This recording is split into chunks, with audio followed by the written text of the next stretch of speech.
Langkah Majlis Pemandaran Manjung MPM menghasilkan pelbagai bekas tanaman daripada bahan terbuang wajar dipuji. Melaluinya banyak barangan yang sebelum ini terbuang dapat dimanfaatkan semula. Walaupun baru dilaksanakan hasilnya ketara, beberapa kawasan khususnya di Bandar Manjung kini berubah wajah hasil kreativiti unit landscape MPM. Bahan-bahan yang diperlukan lazimnya seperti bekas plastik air minuman, bekas sos atau cecair pencuci pakaian dan topi geledah industri. Dengan hanya menggunakan bahan asas seperti pisau pemotong dan alat pematri logam, kerja menghasilkan bekas tanaman hiasan ini sudah boleh dilakukan. Bekas akan dipotong mengikut bentuk seperti angsa dan rekaan lain sebelum disembur cat.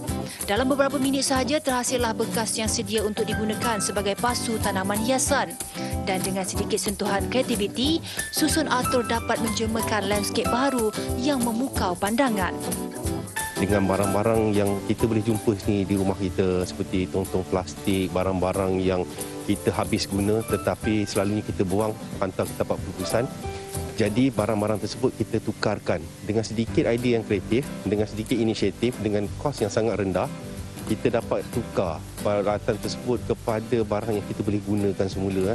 Macam-macam kita boleh tukarkan berpasu dan juga lain-lain kotak semaian dan akhirnya dia menjadi barang hiasan dan pada masa yang sama ia berguna kepada kita.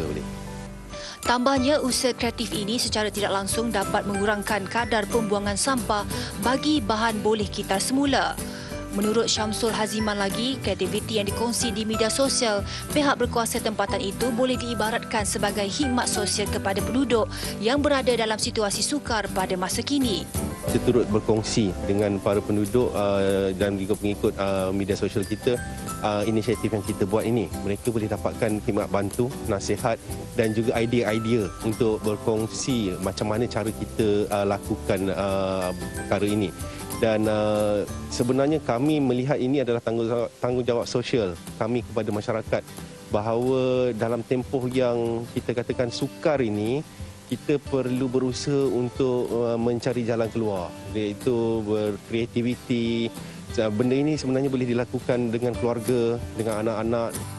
Segmen Bijak Belanja, TV9.